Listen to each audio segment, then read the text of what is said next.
Seja bem-vindo ao programa Fórum. Hoje nós vamos discutir um tema que tira o sossego de muita gente: a falta de vagas nos estacionamentos. A frota de veículos no Brasil está na casa dos 40 milhões, é o que diz o Departamento Nacional de Trânsito. Ou seja, um carro para cada 4 pessoas. E esse cenário ainda pode piorar. Segundo os estudos do governo federal, as projeções são péssimas para meados do século. Até 2050, a frota deve chegar a 130 milhões.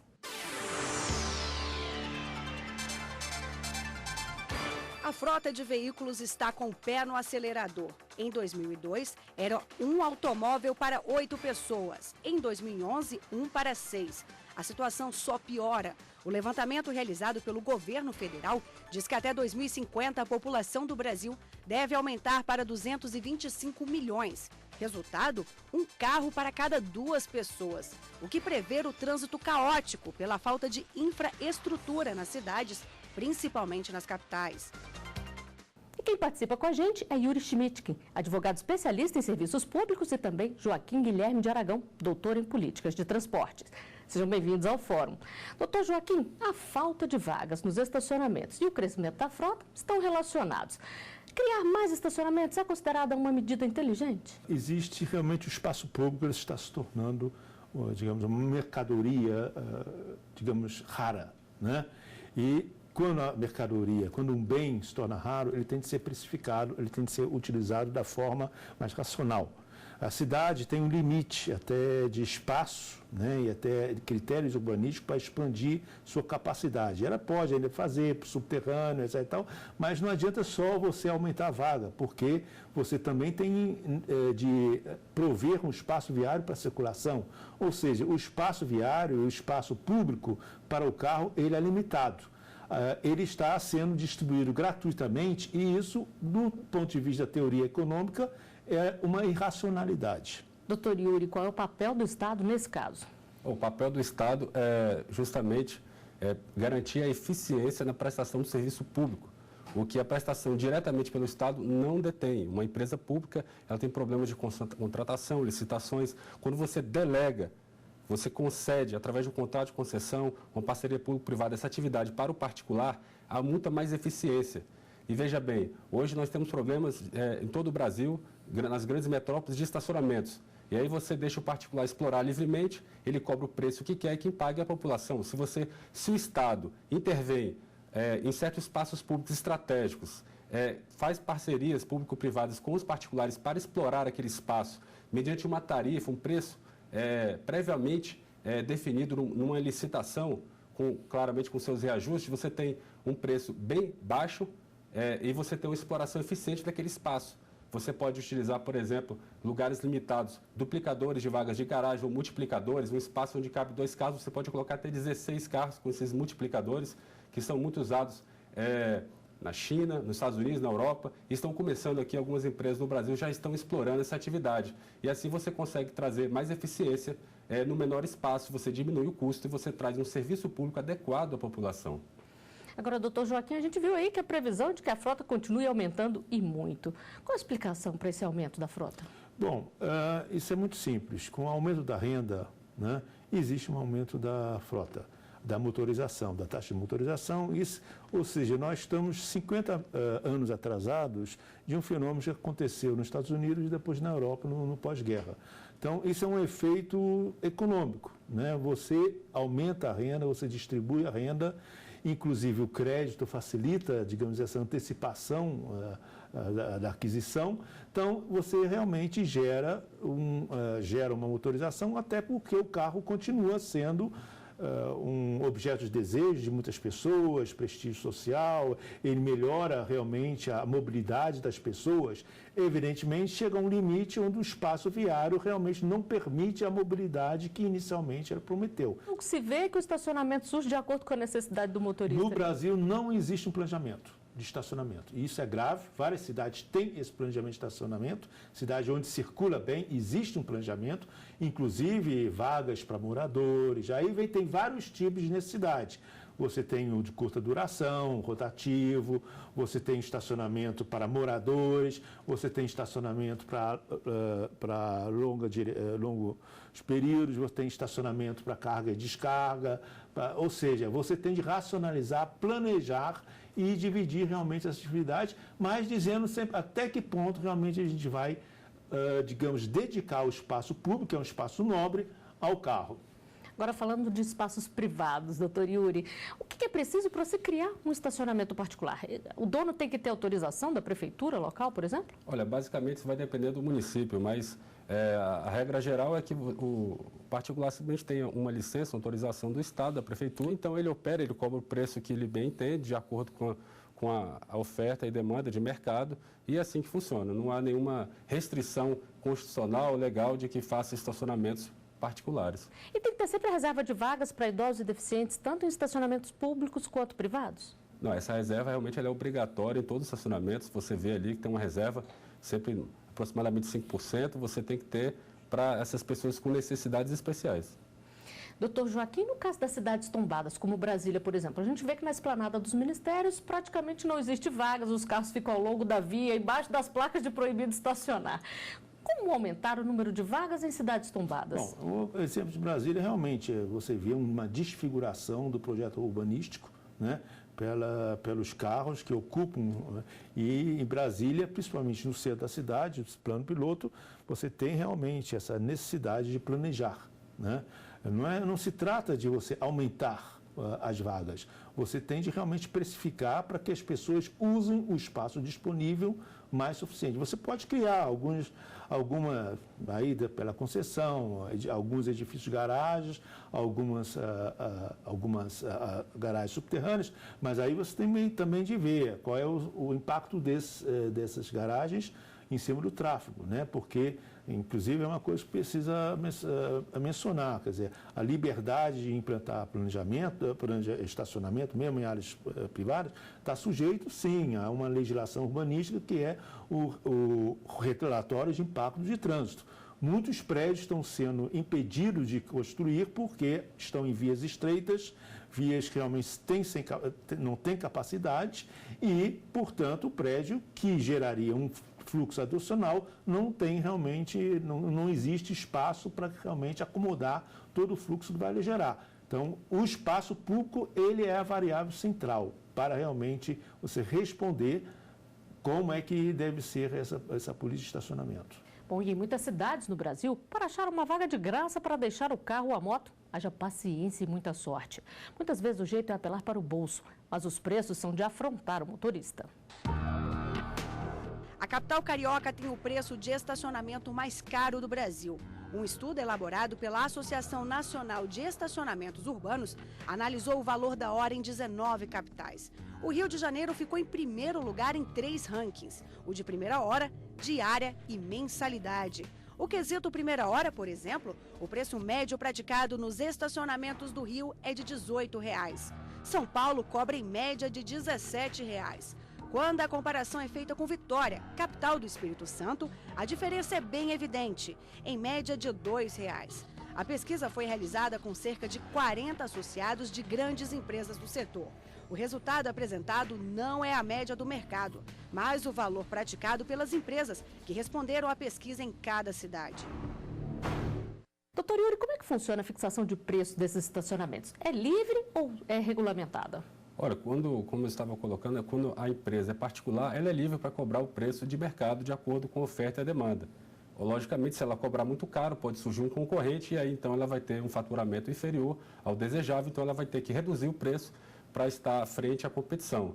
Já na modalidade de concessão, esse preço ele é fixado através de uma licitação, onde há uma concorrência pública e ali o preço ele vai ser o menor preço efetivo para trazer um serviço adequado, um serviço público tem que ser prestado adequadamente, mas com o menor preço. Então, aquela empresa ela vai ter que trabalhar com eficiência para poder ter um ganho de capital e, ao mesmo tempo, ofertar uma qualidade de serviço com um preço bastante razoável para o cidadão. Então, o melhor é que o governo realmente ele trabalhasse frente a essas parcerias público-privadas para traduzir um preço, um serviço público adequado e um preço justo e não simplesmente deixar a cargo de que todas as empresas privadas tracem esses objetivos para o Estado. E através, é claro, como disse o doutor, de um planejamento adequado dos espaços e do tráfego. Porque tem alguns locais que é desejável, alguns grandes centros urbanos, é desejável que se invista em metrôs, em trens de superfície leves,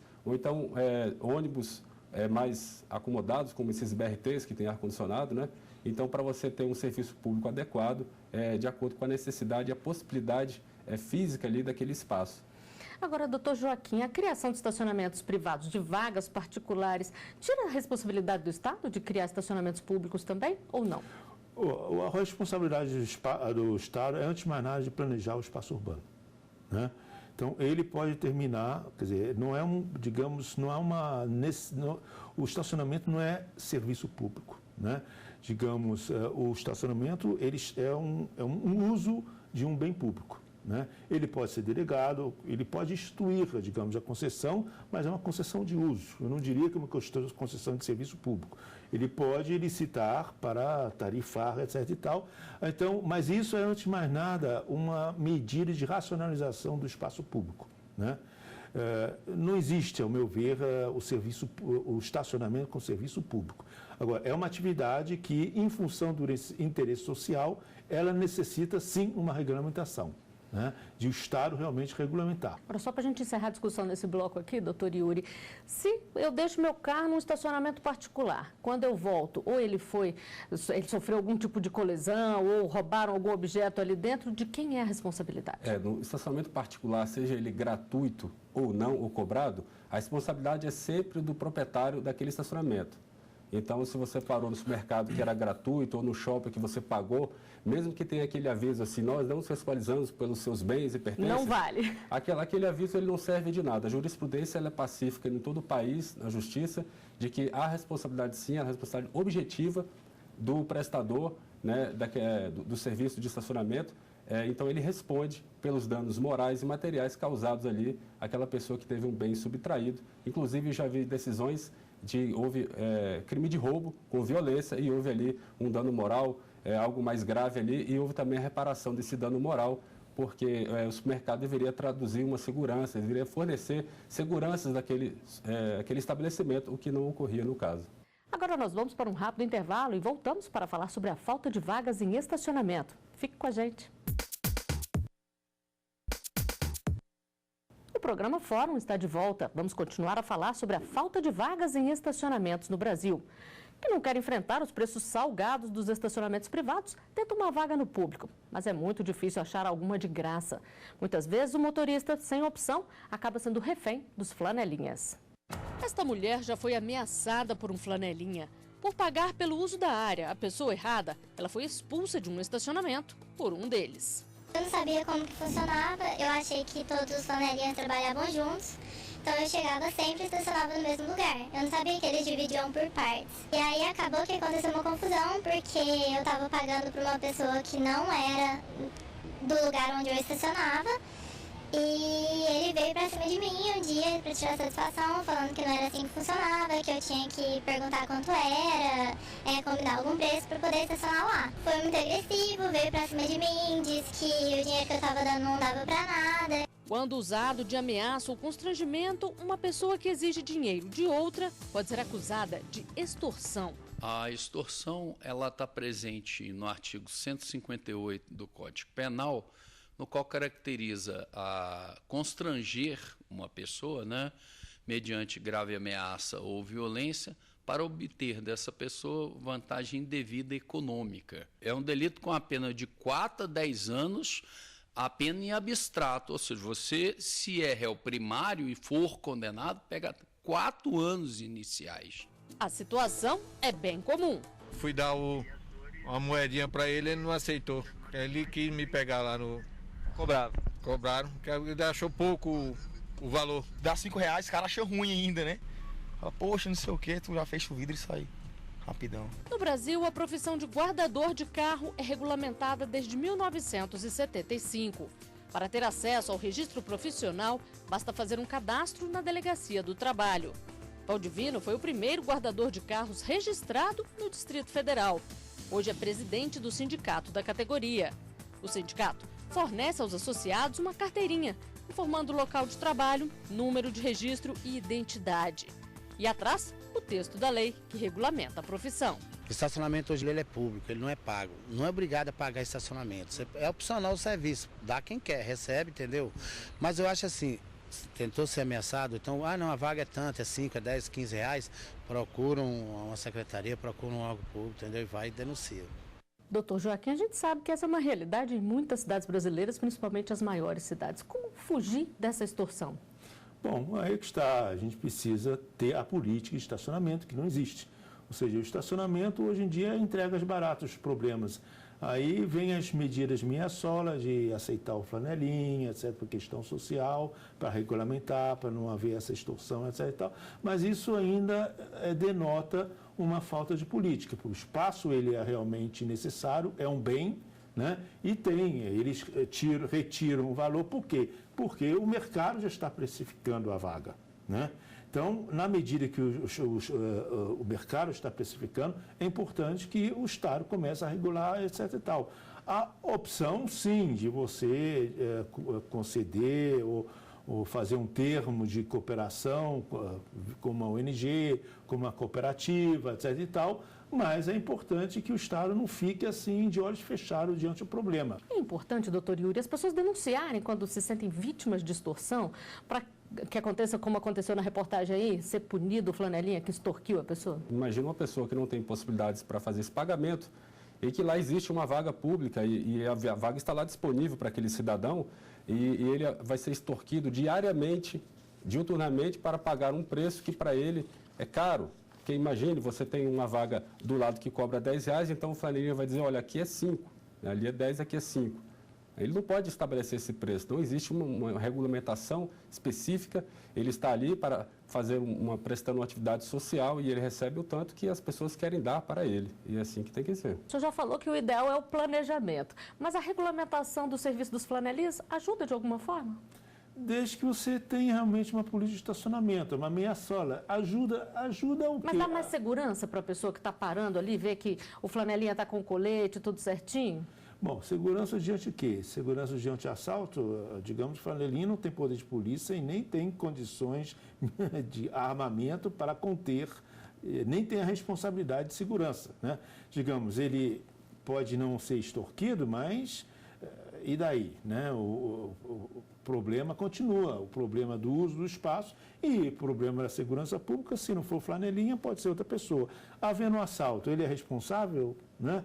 Por exemplo, no estacionamento, no estacionamento concedido, existe uma responsabilidade clara do mas na explorador. Rua não vai se responsabilizar. Mas o flanelinha, quer dizer, por isso que eu digo, é uma meia-sola. Você, digamos, praticamente regulamenta uma relação de extorsão, etc. e tal, você elimina, mas no fundo não resolve o problema do espaço e nem resolve todos os problemas de segurança pública envolvidos no estacionamento na nossa cidade, que tem seu problema de violência. E, por exemplo, ali naquele estacionamento público de uma cidade que não tem tantos problemas de estacionamento, o Estado pode colocar segurança ali naquele estacionamento através de uma pequena arrecadação, um valor simbólico das pessoas que estão parando ali e conceder uma segurança e até se responsabilizar pelos pertences ali deixados. Ao passo que o flanelinha, ele não tem essa responsabilidade, não tem nem meios, nem treinamento, nem armamento para prestar essa atividade de segurança. Bom, e o Tribunal de Justiça de Ribeirão Preto, cidade de São Paulo, proíbe flanelinhas nas ruas.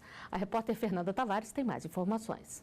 A decisão determina que os guardadores de carros só poderiam atuar em caso de regulamentação. O Ministério Público de Ribeirão Preto chegou a propor à Prefeitura e à Câmara Municipal a criação de um projeto de lei para credenciar os flanelinhas. De acordo com esse projeto, eles não poderiam ter antecedentes criminais nem exigir remuneração dos condutores. Para o tribunal, é necessária uma fiscalização por parte da Prefeitura dos flanelinhas que atuam sem credenciamento. O objetivo da ação é oferecer mais segurança aos motoristas. Doutor Yuri, para a Prefeitura de Ribeirão Preto, a gente viu aí, a regulamentação é uma espécie de apropriação de vias públicas sem licitar. O senhor concorda com essa análise? Olha, eu não concordo porque existe uma lei antiga de 71 que já traz, uma lei federal, né? Eu acho que o município não tem competência para dispor sobre essa questão. O governo federal é que deveria criar uma legislação federal a partir da sua competência, para disciplinar esse assunto de uma maneira correta, para que o problema seja solucionado não com flanelinhas, mas traduzindo em segurança efetiva para a população, através de seguranças treinados, equipados, através de espaços vigiados com câmeras, através de espaços com controle de entrada e saída de veículos, monitoramento e planejamento, para que o fluxo de veículos realmente não venha atrapalhar o trânsito e a rotina das pessoas. Bom, nós vamos mostrar agora que em Sorocaba, interior de São Paulo, foi publicada uma lei que cria créditos de minutos não utilizados em estacionamentos privados. A nova regra promete aliviar o bolso do motorista. A lei entrou em vigor em outubro do ano passado. Os motoristas que tiveram pago por um determinado período, mas que saíram antes, podem usar os créditos para a próxima vez por prazo de 1 ano. Os dados são creditados com base na placa do carro. Os comerciantes que infringirem a lei podem ser multados em R$ 500 na primeira autuação. A multa pode chegar a R$ 1.500 se a empresa desrespeitar novamente. Doutor Joaquim, como é que o senhor avalia essa medida? É uma medida que traz uma burocracia de controle. A solução é mais fácil, coisas que já estão sendo praticadas, que é cobrança por minuto. A cobrança por minuto você realmente já resolve, né? Resolve, você não precisa. Bom, então você tem de comprar 1 hora, não usou 1 hora, então você tem de dar um desconto aí, etc. Quem vai controlar isso? Realmente a precificação é que não está adequada. Então precifica por minuto e pronto, as pessoas usam por minuto. Então acabou essa briga. E do ponto de vista legal, doutor Yuri? Do ponto de vista legal, a atividade privada ela é regulamentada pelo Código Civil, então você teria que ter uma lei federal para disciplinar esse assunto. Não há exatamente competência do município ou estado para intervir nessas questões da empresa privada, no caso, que ela tem a livre iniciativa, ela tem a liberdade de atuar da forma como quer. E o estacionamento rotativo é uma das medidas adotadas em algumas capitais do Brasil, na tentativa de melhorar a mobilidade urbana. Veja como funciona. O estacionamento rotativo também é conhecido como Zona Azul. São vagas regulamentadas e pagas que ficam nas ruas. Para ter o acesso, os motoristas devem fazer ativação de tickets virtuais por meio de smartphone, tablet ou internet, ou tickets impressos com períodos de tempos específicos. O período mínimo cobrado é de 30 minutos e o tempo máximo de permanência na mesma vaga é de 2 horas. O preço varia entre 85 centavos a R$ 3,40. Doutor Joaquim, como é que o senhor avalia o estacionamento rotativo? É uma medida inteligente? É uma das medidas, né? É uma das medidas, quer dizer, não é a solução, né? Porque nós precisamos também ver outros tipos de necessidades. Na Europa existe, por exemplo, estacionamentos de residentes. Eles vão para a prefeitura, compram um selo verde e têm direito de estacionar naquela rua especificada. E existe outros, carga e descarga. Então, a Zona Azul, sim, é um componente, é uma medida necessária, mas ainda não é suficiente do ponto de vista de um planejamento mais abrangente de estacionamento. E é constitucional locar vagas públicas, doutor Yuri? Do ponto de vista constitucional, é possível, é constitucional. Agora, a cobrança deve ser feita pelo Poder de Polícia através de uma tributação do poder de polícia, né? A cobrança no preço. Se for com outra modalidade, haveria sim a inconstitucionalidade. E nessa modalidade teria até um problema para a delegação, para um privado fazer, porque você vem através do artigo 24 do Código de Trânsito, que você tem ali uma competência exclusiva do órgão de trânsito para fazer isso. Então você estaria fazendo essa atividade através do poder de polícia e você cobrar esse preço público. Então a legislação ela tem que ter esse cuidado. Mas isso também não impede, através de uma concessão ou através de uma licitação, que você entregue a prestação de um serviço de estacionamento, não especificamente da Zona Azul, mas de um estacionamento, isso seria possível, porque seria uma atividade diferenciada, é um serviço público, então é uma legislação específica, não seria exatamente aquelas vias públicas que trata o artigo 24, inciso 10 do Código de Trânsito. Seria assim, um espaço específico, estacionamento, para você guardar os carros. Então, ali realmente é possível uma parceria pública com o privado. Agora, nessa modalidade, é constitucional, depende somente da forma que é cobrado essa remuneração aí, que tem que ser através do preço público. Bom, só para a gente encerrar nossa discussão aqui, então, para onde vai esse dinheiro que é cobrado? Esse dinheiro, como arrecadação tributária, ele tem que ir para quem arrecadou. Se é o município que tem essa competência, então ele vai para uma conta geral da Fazenda, né? Secretaria de Fazenda daquele município, e ele vai para destinações diversas. Não necessariamente para o trânsito? Não necessariamente. Bom, agradeço muito a presença de vocês aqui à entrevista e o fórum termina por aqui. Nós conversamos sobre a falta de vagas em estacionamentos no Brasil e as perspectivas para o futuro, com a participação de Yuri Schmidt, advogado especialista em serviços públicos, e Joaquim Guilherme de Aragão, doutor em políticas de transporte.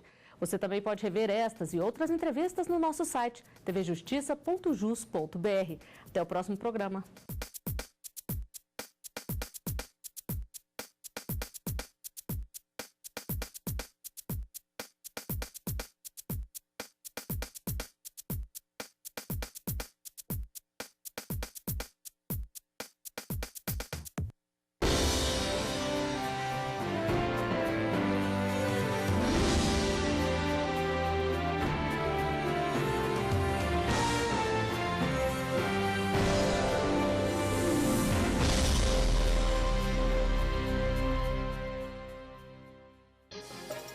Olá, amigos da TV Justiça. Hora de conferir os destaques da semana entre os julgamentos do plenário do Supremo Tribunal Federal.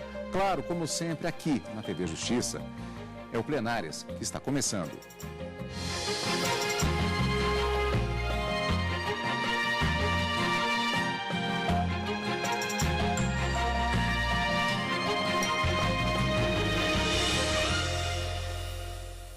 Hoje com os destaques das sessões dos dias 2 e 3 de março de 2016. Karina, essencialmente podemos dizer que tivemos destaques em termos de argumentos apresentados, dos relatórios, dos votos dos ministros, mas na verdade do ponto de vista de julgamentos que ocorreram, tivemos também um outro julgamento interessante que vamos falar a respeito dele, um habeas corpus na sessão da quinta-feira, mas o destaque da semana nas duas sessões, sem dúvida, foi o inquérito que tratou do oferecimento de denúncia contra o presidente da Câmara dos Deputados e uma ex-parlamentar, que tomaram conta da semana e do noticiário no que se refere a decisões do Supremo Tribunal Federal. E a notícia por si só, ela já chama atenção, porque nessa investigação dos escândalos envolvendo a Petrobras, é o primeiro parlamentar federal acusado formalmente e tendo já agora uma ação penal instaurada contra ele nessa operação que se denominou Lava a Jato, como diz o ministro Celso de Mello, sendo fiel à terminologia dada pelo decano no Supremo Tribunal Federal.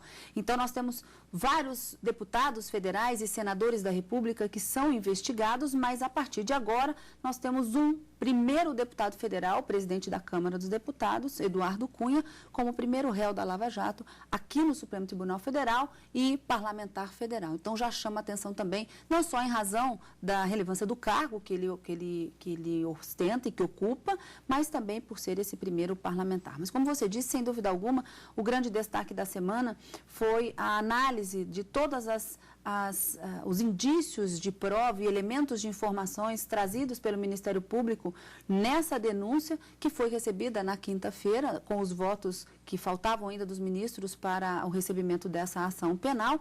Ela foi recebida de uma forma parcial, mas de toda forma transforma-se em ação penal aqui no Supremo. E como você disse, um outro habeas corpus, os ministros acabaram confirmando uma jurisprudência já do Supremo Tribunal Federal, mas sinalizaram de que em matéria, quando se tratar de processo penal militar, deve ser aplicada a regra do artigo 400 do Código de Processo Penal, que é uma legislação comum, no que tange ao momento da realização do interrogatório do réu, para se cumprir mais fielmente o princípio da ampla defesa e de contraditório. Na verdade, a ampla defesa poderia ser ofertada de uma forma muito mais, vamos dizer assim, eficaz, se realizado esse interrogatório ao final, como foi definido em uma lei que modificou o Código de Processo Penal no finalzinho ou em meados de 2008. Então, afastando o princípio da especialidade da norma, aliás, esse foi um argumento que o ministro Marco Aurélio trouxe justamente para divergir do entendimento da Corte, e ele ficou vencido nessa parte, aplica-se o artigo 400 do CPP, determinando também pela Justiça Militar o interrogatório do réu ao final da instrução. Exato, processo que foi julgado na sessão plenária da quinta-feira, logo depois de terminado o julgamento do inquérito, que, como já dissemos, teve o julgamento iniciado na sessão plenária da quarta-feira. E é ela que nós vamos rever agora, na reportagem da TV Justiça. 5 ministros do Supremo Tribunal Federal, naquela sessão, acompanharam o voto do relator, ministro Teori Zavascki, que acolheu parcialmente a denúncia do Ministério Público Federal para que o deputado federal Eduardo Cunha, presidente da Câmara, se tornasse réu no processo da chamada Operação Lava Jato. Outros 5 ministros ainda deveriam votar na sessão desta quinta-feira. Vamos primeiro para a sessão da quarta. O presidente da Câmara, Eduardo Cunha, foi acusado de corrupção passiva e lavagem de dinheiro. Em 2006, segundo o Ministério Público, o acusado teria recebido vantagem ilícita em contratos milionários para a compra de navios-sonda pela Petrobras. O envolvimento de Cunha foi citado pelos delatores da Operação Lava Jato, o empresário Júlio Camargo e o suposto operador do esquema de corrupção na estatal, Fernando Soares, o baiano. Se pode afirmar, houve pagamento de propina nas sondas. O deputado e a deputada, ambos, se utilizaram do cargo para pressionar e forçar o pagamento de propina. O deputado Eduardo Cunha recebeu, no mínimo, 5 milhões de dólares e eles indicaram a forma de lavagem do dinheiro. A defesa de Eduardo Cunha usou vários argumentos para tentar desqualificar a acusação. Alegou principalmente que a denúncia foi baseada em depoimentos sobre fatos ocorridos a partir de 2006, época em que, segundo o advogado, o presidente da Câmara sequer conhecia os acusados de envolvimento no esquema de corrupção. Mesmo considerando essa falsa versão, Júlio Camargo só teria conhecido Eduardo Cunha em 2011. Cerveró, outro coautor, nem se refere a Eduardo Cunha, nem podia se referir, não se conheciam. Como você vê, Eduardo Cunha, na época da prática dos crimes de corrupção descritos na denúncia, não conhecia Fernando Soares, isso ele mesmo diz, não conhecia Júlio Camargo, o próprio Júlio diz, e Nestor Cerveró. Além de Eduardo Cunha, a Procuradoria-Geral da República acusa também a ex-deputada Solange de Almeida pelo crime de corrupção passiva. Segundo a denúncia, a pedido de Cunha, Solange teria apresentado 2 requerimentos a uma comissão da Câmara pedindo a investigação de contratos da Petrobras com a empresa de Júlio Camargo. Para o Ministério Público, seria uma manobra do presidente da Casa para pressionar o empresário a pagar propina que estaria atrasada. Como poderiam agora os 2 requerimentos formulados pela deputada Solange?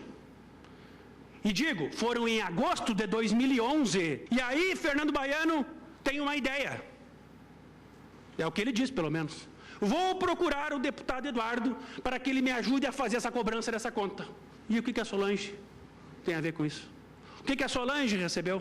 O que a deputada Solange fez? Absolutamente nada. O relator afirmou que realmente não há indícios da participação de Eduardo Cunha e Solange de Almeida nas negociações dos contratos da Petrobras em 2006, mas que a partir de 2010 os 2 teriam colaborado para cobrar o pagamento de propina. Em suma, a análise dos autos mostra que há indícios robustos para, nesses termos, receber parcialmente a denúncia, cuja narrativa, em seu segundo momento, ademais de reforçada pelo aditamento, dá conta de que o deputado federal Eduardo Cunha, procurado por Fernando Soares, aderiu ao recebimento para si e concorrendo para o recebimento por parte de Fernando Soares de vantagem indevida oriunda da propina destinada a diretor da empresa estatal de economia mista em função do cargo por negócio ilícito com ela celebrado.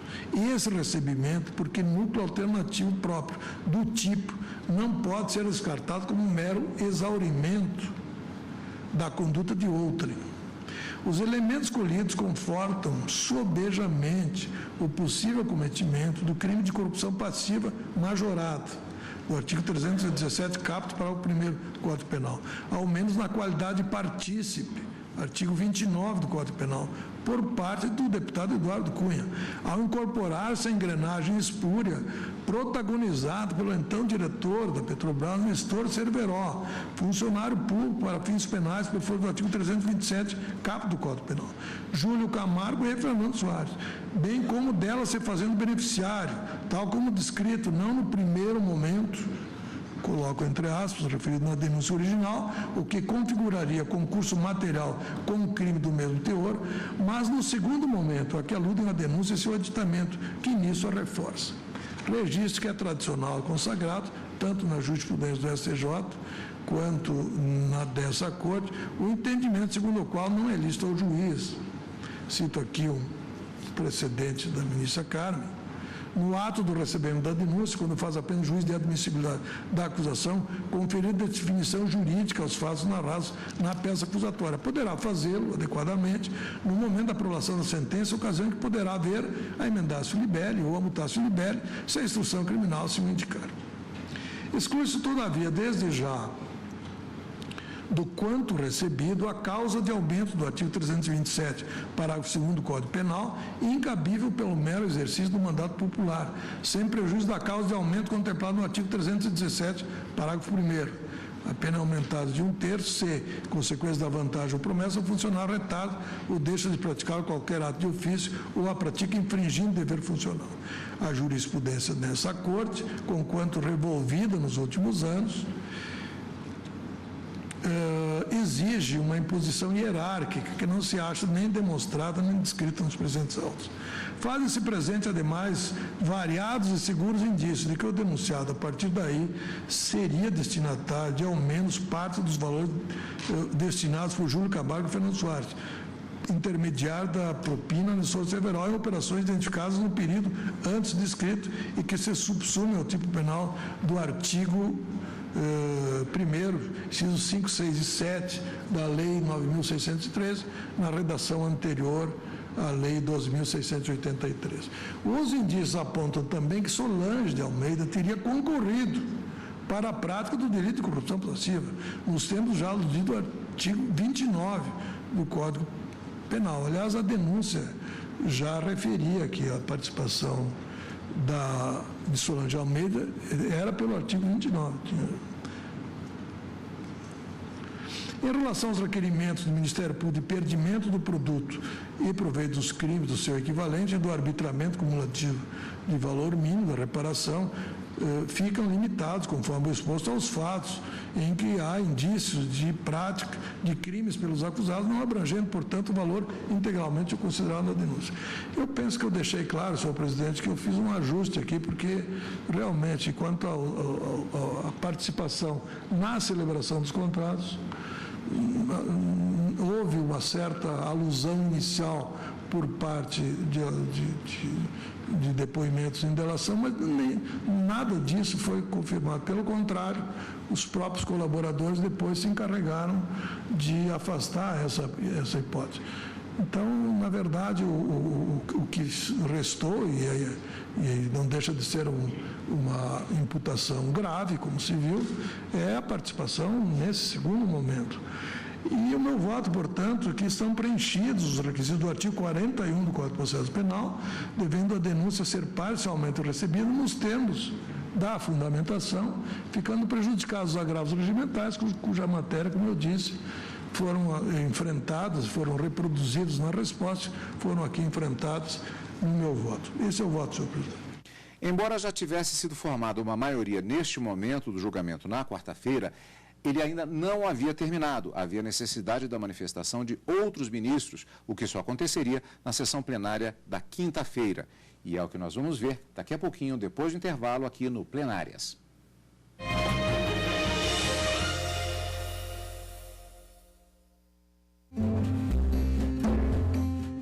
A escritora Idelma Santana é a primeira convidada do Iluminuras desta semana. Formada em letras, ela detalha os livros que lançou. No segundo bloco, a conversa é com o juiz Renato Zupo. Ele fala dos romances que publicou, entre eles Rio da Lua, e dos autores que mais lê. É no Iluminuras, não perca!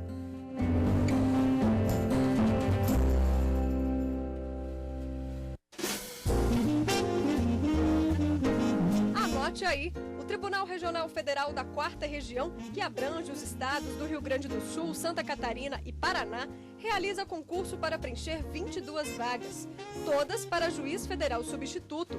O salário inicial é de R$ 27.500. A taxa de inscrição custa R$ 200 e pode ser feita até o dia 15 de março. Outros detalhes você confere no site www.trf4.jus.br.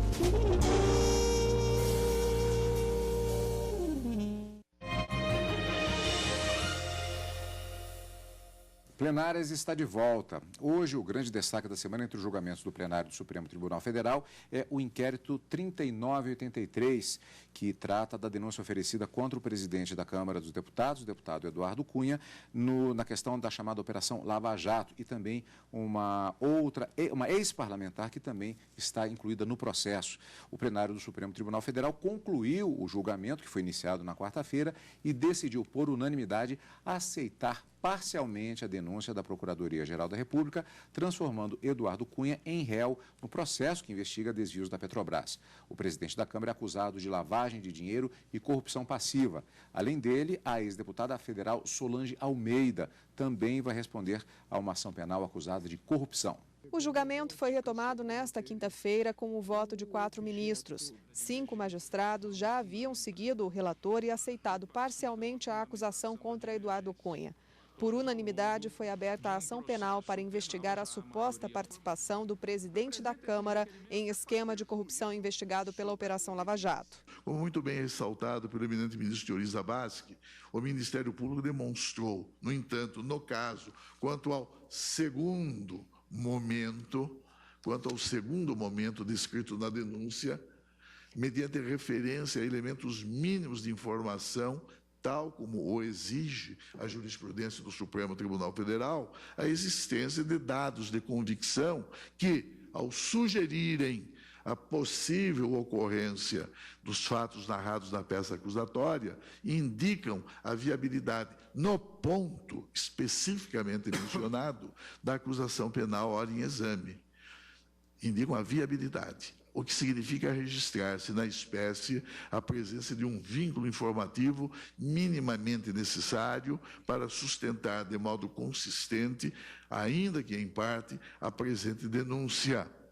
Faço outras considerações a esse respeito, transcrevo também outra parte, outro fragmento do voto do eminente ministro relator, no ponto em que afirma claramente que a análise dos autos, aspas, mostra que há indícios robustos para, nesses termos, sempre referindo-se ao segundo momento, receber parcialmente a denúncia, cuja narrativa, em seu segundo momento, ademais de reforçada pelo aditamento, observa o eminente ministro Teori, dá conta de que o deputado federal Eduardo Cunha, procurado por Fernando Soares, aderiu ao recebimento para si e concorrendo para o recebimento por parte de Fernando Soares de vantagem indevida oriunda da propina destinada a diretor de empresa estatal de economia mista em função do cargo por negócio ilícito com ela celebrado.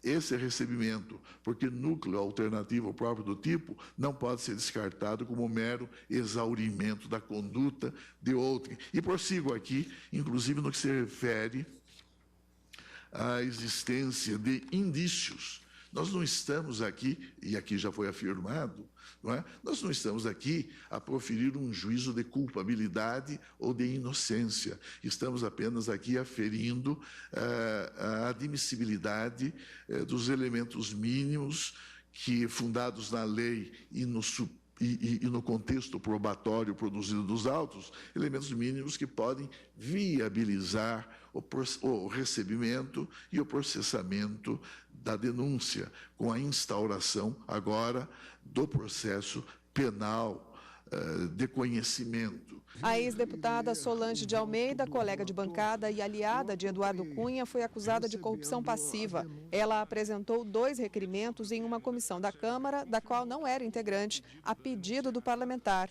Os requerimentos pediam a investigação de contratos da Petrobras com a empresa de Júlio Camargo, que, segundo a denúncia, estaria devendo propina para Eduardo Cunha e Fernando Soares, o baiano. A denúncia da Procuradoria-Geral da República afirma que os requerimentos da ex-deputada foram usados para pressionar Júlio Camargo a retomar os pagamentos ilícitos, mas 2 ministros consideraram não haver provas suficientes para a abertura de uma ação penal contra Solange de Almeida. O que está se imputando a ela? Ter apresentado os requerimentos. Não há um dos colaboradores que citam o nome dela. E olha que essas colaborações aparecem todos os tipos de nomes possíveis e imagináveis. Não há em tudo aqui, ministro Marco Aurélio, E vejo que Vossa Excelência está ouvindo com toda a atenção, como sempre. Não é uma citação de um colaborador em relação ao nome dela. O Eduardo Cunha disse que ele pediria alguém para fazer alguma coisa lá. Isso se diz. E li aqui, está transcrito na denúncia. Mas não diz o nome, não sabe. E ele pode ter pedido, e ela pode ter apresentado. Agora, isso quer dizer que ela participava daquilo que está sendo colocado na acusação como um propinoduto, um esquema. Nenhum colaborador cita o nome dela.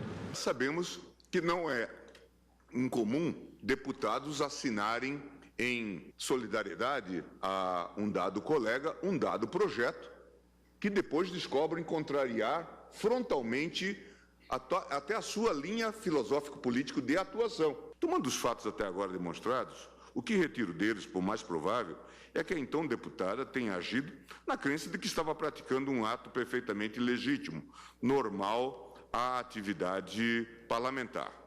Todos nós que temos alguma convivência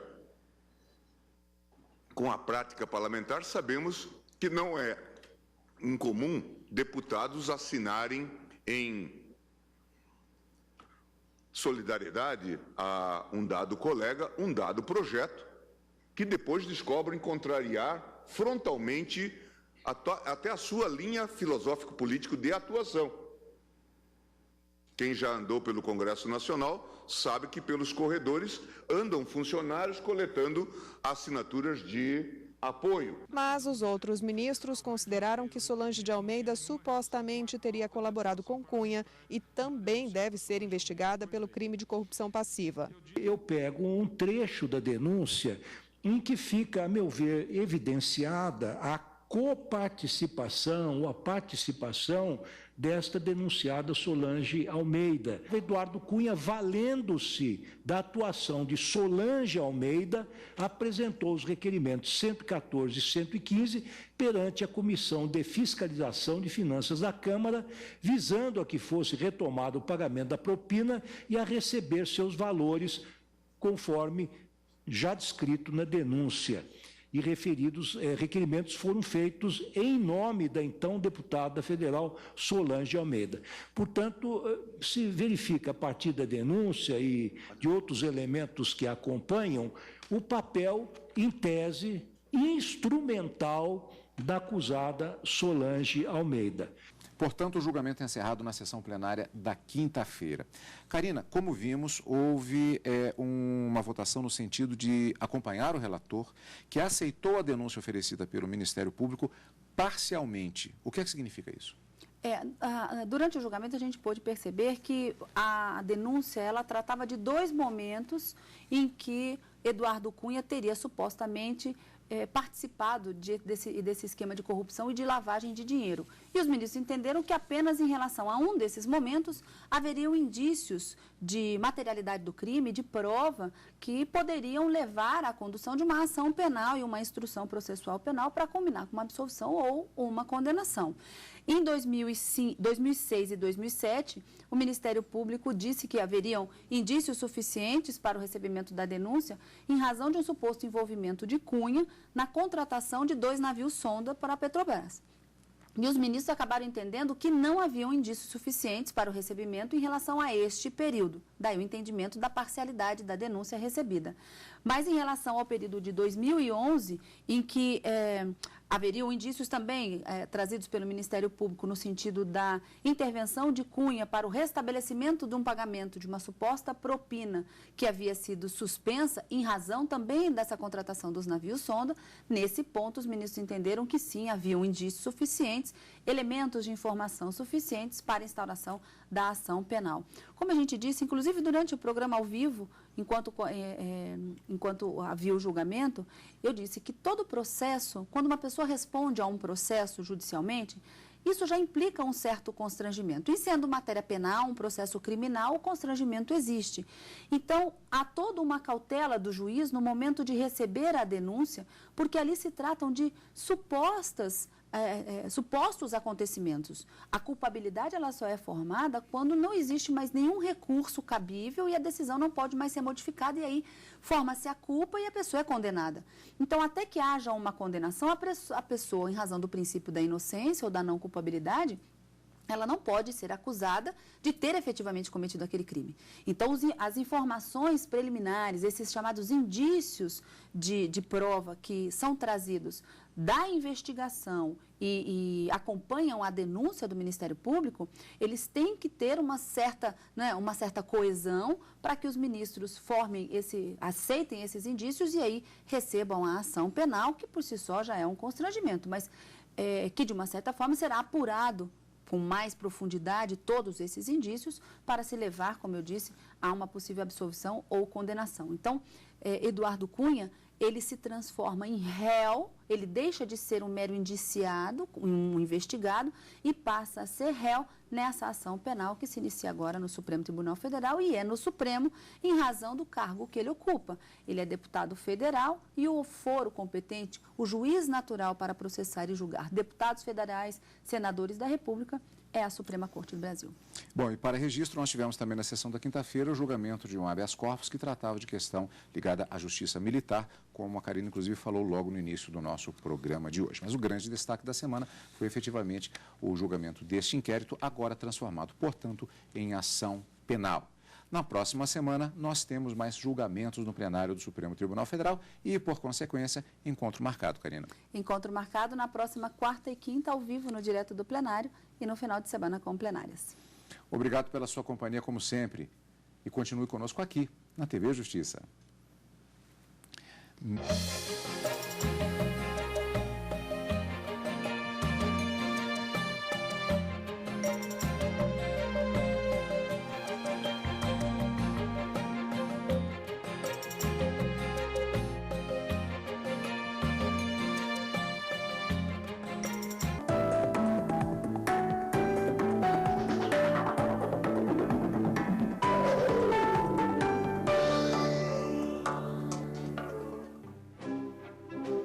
O carioca Luiz Fux nasceu em 26 de abril de 1953.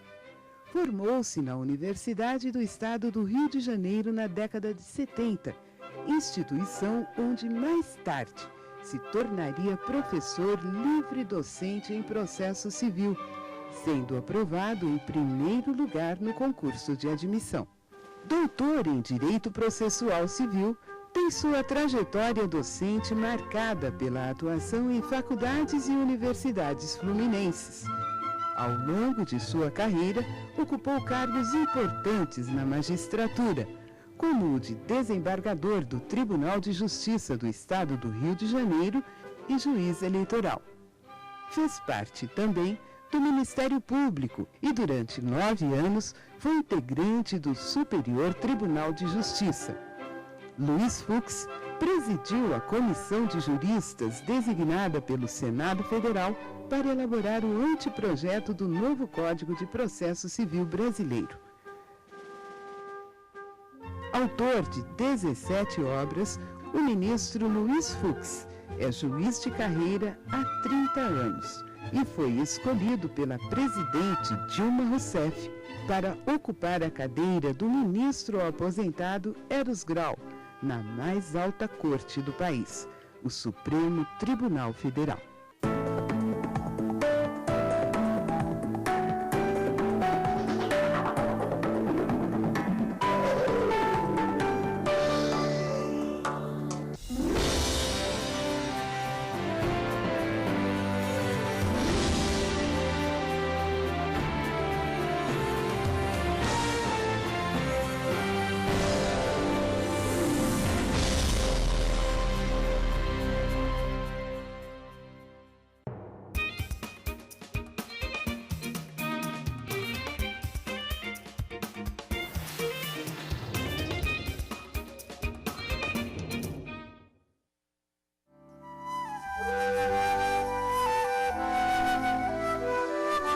Ela cresceu cercada por amigos e familiares músicos. Tantas influências, vocação e paixão pela música a levou, junto à sua flauta, ao 5º álbum. No refrão desta semana, Melina Prista.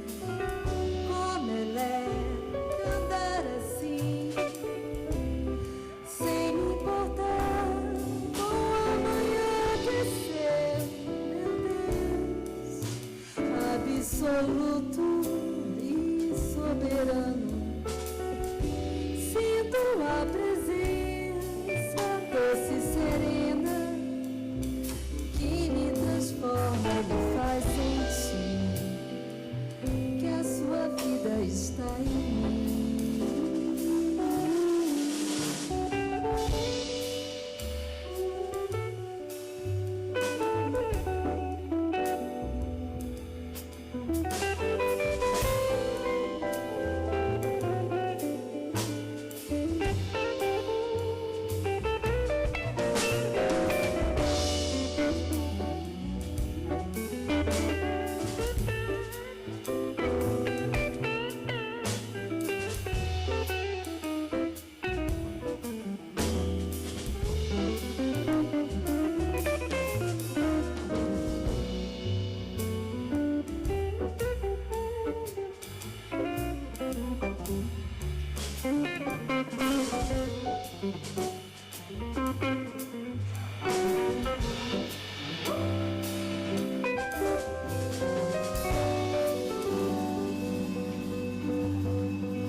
E estamos aqui com a Melina Prista.